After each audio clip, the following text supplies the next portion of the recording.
Hello, this is What's She All About with a quick review of the brand new UK-based watch brand Hamtun and their new model, the H1. And this is coming to Kickstarter, funnily enough, today on the 27th of September 2016. So the Kickstarter campaign, the pledges start at $199, which is a really, really good price for a watch with this quality. After the Kickstarter campaign, the RRP hasn't been completely decided yet, but it's going to be around $300 to $350, which is still really good value for money. So, excuse my cold. I've only got this watch for a week, so usually I would put it on hold until I've got over my cold, but I can't do that in this one, so you'll have to bear with me. So I apologise for that. So I thought we'll give you the full experience. So this is the box that the watch comes in. Very nice wooden box. If I just move that to the side, move all this away.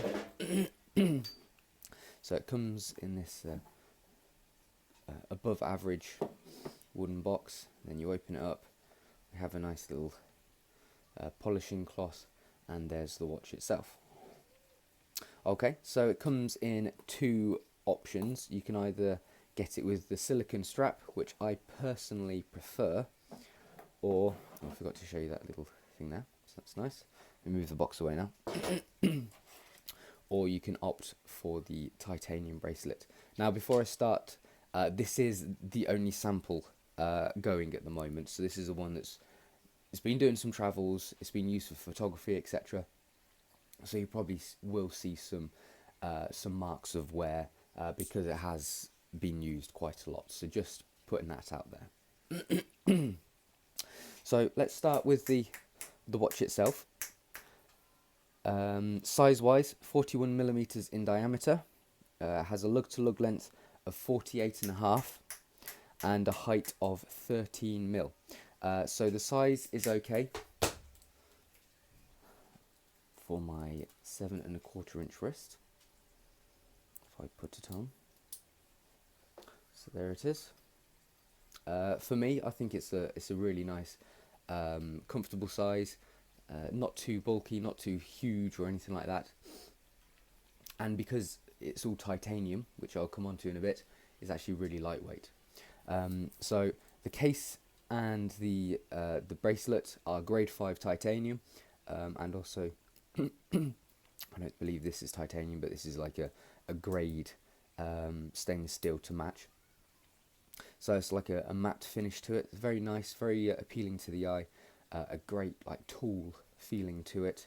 I like the matching tool like highly toothed bezel as well. The bezel actually has a ceramic insert, which is a really nice touch on a watch costing this much, let alone having a titanium case. The movement of the bezel could be a little bit smoother, but it's nothing to be too upset about. I mean, on slightly cheaper watches, you're never going to get a really buttery action on your bezel, so it's acceptable, I'd say. If we just have a look at the crown, I personally really like crowns at 4 because it's a little bit different, a little bit out there, and it looks pretty gnarly as well if you have a look at it straight on. Looking at the case back, we have a nice little detailing there, which is engraved quite lightly, but there we go. I mean, again, you probably wouldn't expect too much deep stamping or engraving for a watch costing this much. So other specs include a 200 meters water resistance. We have 22 mil lug width, and the movement is the Seiko NH35A, which we've seen many times before. So it's a movement I've come to know very well, and it's very solid, reliable, very accurate straight out of the box as well, which is good. So moving on to the dial. Excuse me. Very straightforward, very simple, and bold, easy to read. These elements all around here are loomed. The printing on the bezel insert is all loomed as well, so you do get great visibility at night. This is just a sample, and Ross told me that the loom on the production models are actually going to be a higher grade of loom. Now I've found that this loom is actually quite reasonable, so it's going to be extra good when the production models have even better loom. So I'm sure that they'll be fast to charge and last long and glow brightly as well. I do like this flash of blue with second hand. It introduces a nice bit of colour, and then that blue is matched across the rehout as well with the running seconds track. So the dial is actually, you wouldn't necessarily, let me just give it a wipe, you wouldn't necessarily notice it, but it's actually a sandwich dial, so these hour markers are on a lower level, and they're all filled with loom as well, obviously. So that's a really nice little touch. Date wheel, also matching black to go with the dial. So again, something you wouldn't necessarily see on a watch costing this much. So that's a really nice little touch there. So the strap, so a nice little silicone strap. So we have the Hamtun logo there and there. Very soft, very nicely made, quite impressive. It's one of those kind of silicone straps where you chop it down to fit.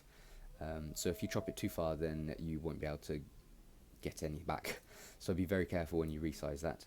And we have a nice buckle with the logo on there as well.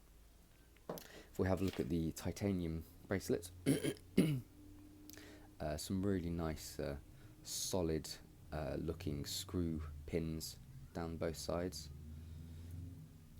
and a similar buckle to match the silicone strap as well. Looks like it is actually made of titanium, so that's pretty cool. It fits, both straps fit the case very well, with like no wiggle or no play or gap visible at all. Visually, I think I'm not crazy keen on the alignment of the lugs. Usually I prefer a wider centre lug and thinner side lugs, whereas this one, they're all the same width. Just my personal opinion, it's not something that I am too keen on, which is why I personally prefer the silicone strap. But from a manufacturing viewpoint, it's really nice. It's really smooth as well, almost like a Jubilee strap, which is one of the most comfortable straps you can get. So it's got loads of play in it, very smooth as well. So that's good. Okay, so let me get the macro lens on, and we'll have a look at it in closer detail. Don't forget, this is a sample. So starting off with the dial. So there's the logo. Moving on to the hour markers. So you can see they're nicely cut out of the matte finish dial. Moving on to the seconds hand with the blue, and the main hour and minute hand as well. And look at the rehout there. So moving on to the bezel. This is a ceramic insert, which is very impressive for the price. That one's a bit messy, but I'm sure we won't see anything like that on the production models because they'll go through rigorous quality control. I love the really thick toothed side to the bezel. So that's quite subtle in appearance, but it makes a difference when you're looking at it actually. So here's the side of the case, and the logo on the side of the crown, which is nicely done.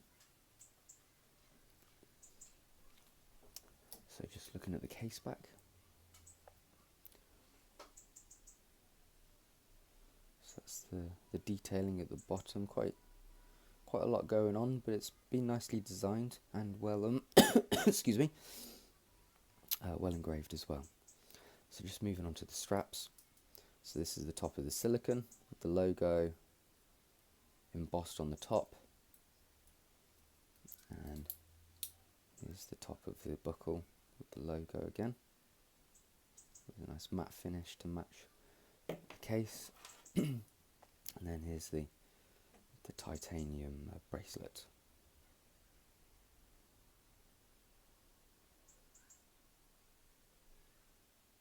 So there we go. And then there's the logo. Okay, so just a brief review that was, but all in all, I've been really impressed by the watch. I've really enjoyed wearing it as well. I think design, excuse me, design wise, it's incredibly good looking, simple and bold, but really clean and crisp at the same time. I think it looks great on the wrist, from afar, not only from afar but up close as well. So I think Ross and Hamtun have done a really good job in making an alternative tool diver, an affordable alternative tool diver. Think of the specs for a ridiculously low price of $200 on Kickstarter. Grade 5 titanium, ceramic bezel insert, Seiko NH35A movement, a double domed sapphire crystal with anti-reflective coating on both sides, which is quite impressive, and a 200-meter water resistance as well. So all these things make pretty fantastic value for money. So I'm really impressed with it. I've been really enjoying wearing it for the past week, and of course I'm really happy that another UK-based watch brand have popped into the scene as well. So please give Ross all of your support, because he really deserves it, and I think this watch is a watch that really deserves being taken over that final line as well. Okay, so this was the Hamtun H1, and that's what it's all about.